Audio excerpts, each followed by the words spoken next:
Houston in the Blind. La mission se déroule à merveille. Mais Arthur, c'est complètement con, on peut pas aller dans l'espace. On est myope comme des taupes.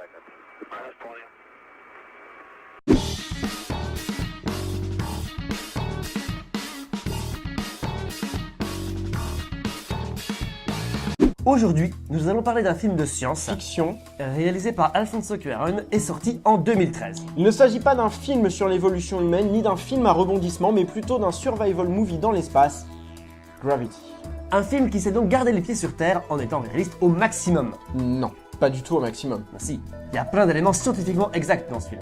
Oui, il y en a quelques-uns effectivement, mais il y a aussi beaucoup plus d'erreurs scientifiques. Ah, pas beaucoup, il y a beaucoup plus d'éléments justes. Non, je te dis qu'il y a beaucoup plus d'erreurs scientifiques, ça m'a gâché tout le film. C'est ton problème, moi je te dis que le film est juste. Ah ouais? On parie? Dès l'introduction du film, on voit que le scénario se rapproche au maximum de la réalité, grâce aux chiffres qui sont donnés à l'écran. Nous sommes donc à une altitude de 600 km sur l'orbite du télescope spatial Hubble. Petit rappel des lois de Kepler, le carré de la période de la rotation est directement lié au cube du rayon de l'orbite. Ainsi, un rapide calcul, heureusement pas trop compliqué, nous informe que les objets situés à 600 km d'altitude font le tour de la Terre en 1h37 minutes et se déplacent à la même vitesse, soit 27 040 km/h, que ce soit Hubble, la navette spatiale Explorer ou les astronautes tirés par le télescope. Et retenez ce chiffre, il est important. Les premières images nous placent déjà dans une ambiance réaliste. Les constellations sont justes. On n'entend pas de bruit transporté par le vide de l'espace. Et les engins spatiaux sont représentés avec une très grande fidélité. Ici, le télescope spatial Hubble et la navette factice Explorer, qui ressemble à s'y méprendre à une véritable navette spatiale américaine. C'est d'ailleurs le début d'un plan séquence de 12 minutes 30. On y voit 3 personnages. L'astronaute scientifique Ryan Stone, joué par Sandra Bullock, répare le télescope.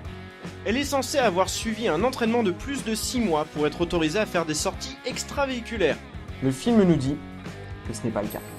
L'astronaute chevronné Matt Kowalski, joué par George Clooney, tourne autour des autres grâce à un MMU. Mais s'il va aussi vite, il risque d'abîmer les panneaux solaires du télescope spatial. Astronaute chevronné. Et un troisième astronaute, attaché à la navette, fait des acrobaties.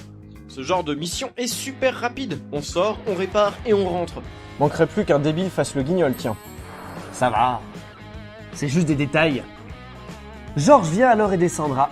Houston annonce qu'un nuage de débris a été créé par l'explosion d'un satellite russe. On nous apprend plus tard que ce sont les Russes qui ont détruit leur propre satellite, mais bon, ce n'est arrivé qu'une seule fois depuis la fin de la guerre froide, et en plus, c'était des Chinois. C'est donc du coup peu probable que ça arrive pendant la sortie de 3 astronautes américains pour une mission de maintenance.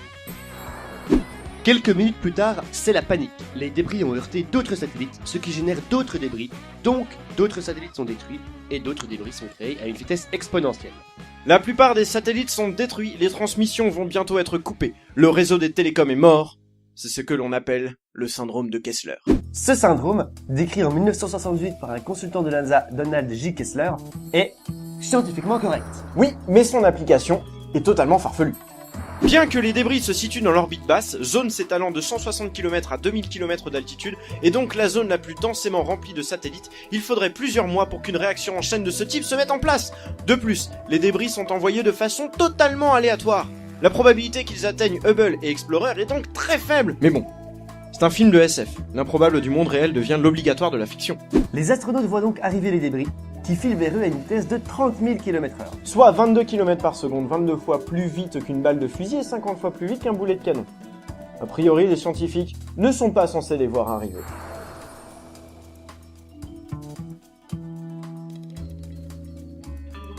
Les débris les percutent, l'acrobate meurt, Sandra est éjectée en direction de l'espace, mais se détache afin de ne pas être perdue de vue par George. Ah, mais pourquoi elle fait ça? En restant attachée, elle aurait été plus facile à repérer. Après un moment de solitude, George rattrape Sandra et la ramène vers la navette. Ce qui n'est pas censé être possible avec son MMU, à cause de contraintes techniques sur la quantité de carburant et le calcul des trajectoires. Mais qu'est-ce que t'es pointilleux! Je suis rigoureux. Et encore, je ne parle pas des passages bizarres entre le côté jour et le côté nuit de la Terre. Eh bien n'en parle pas! Sandra et George retournent vers la navette. Chemin faisant, ils croisent leur ami acrobate, qui est bel et bien mort. S'il te plaît Arthur, range ce vieux. Arrivés à la navette, ils se rendent compte que tout le monde est mort, y compris Marvin, qui part vivre sa vie dans le vide de l'espace. Tu vois, c'était mis dans l'ambiance. George et Sandra se dirigent alors vers la station spatiale internationale, ce qui n'est franchement pas une bonne idée. L'ISS et Hubble ne sont pas placés à la même altitude. Il y a 225 km entre les deux. L'ISS se déplace à 27 487 km/h, donc globalement 450 km/h plus vite qu'un objet se situant à l'altitude de Hubble.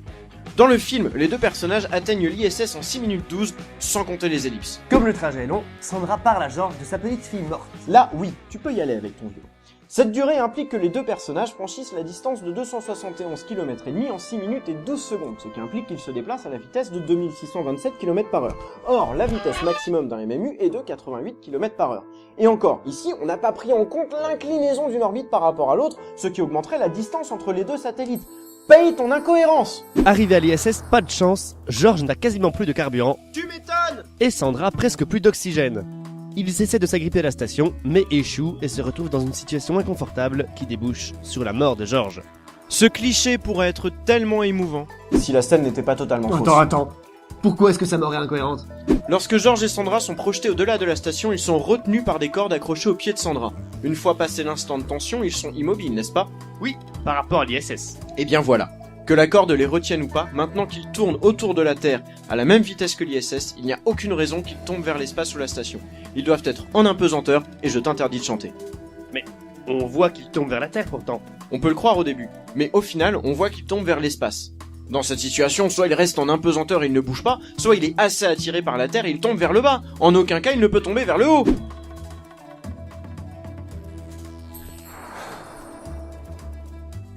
Sandra entre donc dans la station. On remarque d'ailleurs que son dernier pourcent d'oxygène a duré extrêmement longtemps. C'est parce que les Américains ils sont capables de respirer super longtemps sous l'eau. T'as jamais vu un James Bond?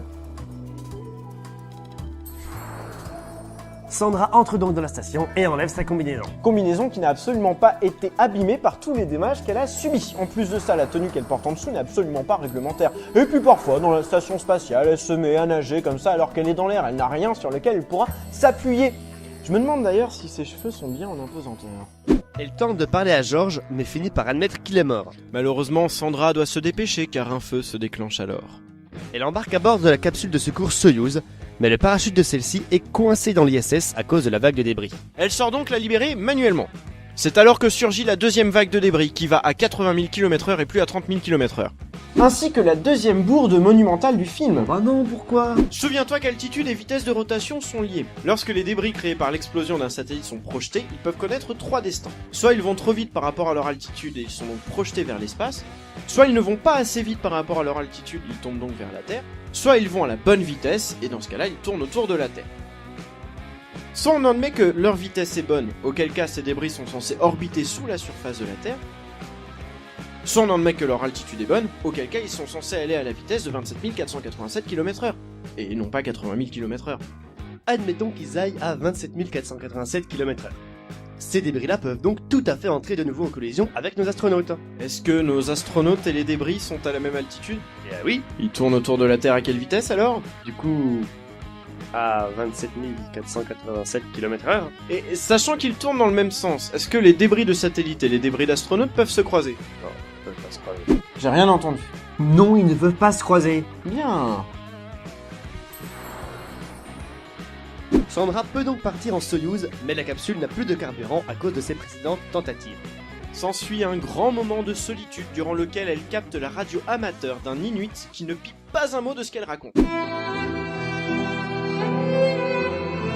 Elle désespère et se suicide en vidant l'habitacle de son oxygène. Heureusement, George revient, ouvre la capsule et se prend un verre de vodka. Pas de café? Et il remonte le moral de Sandra et lui donne la solution pour s'en sortir.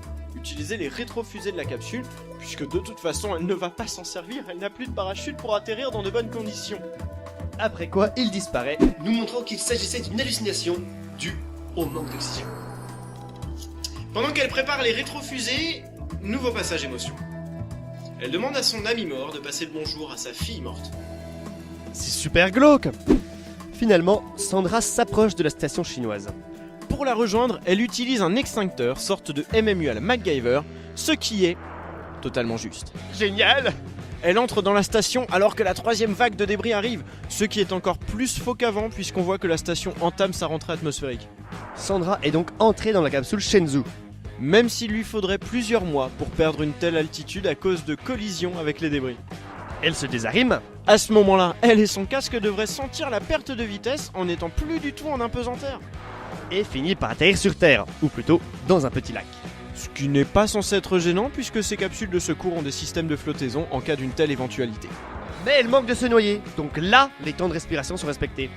Elle s'étouffe moins bien dans l'air que dans l'eau. Par contre, le son est censé se propager dans l'eau aussi, on n'est plus dans l'espace. Même avec toute la mauvaise foi du monde, tu as perdu ton pari. Sandra a tout de même réussi à survivre. Et pourtant, qu'est-ce qu'elle est maladroite? Elle perd des boulons, son tournevis, son extincteur, sa fille, son pote. Le film se termine sur une musique épique. Épique.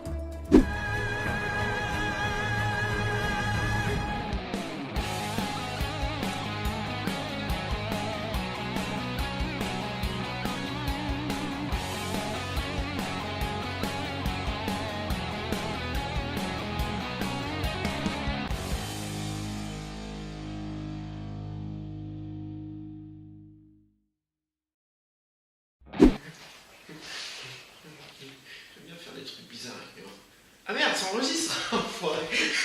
Non, ça enregistre.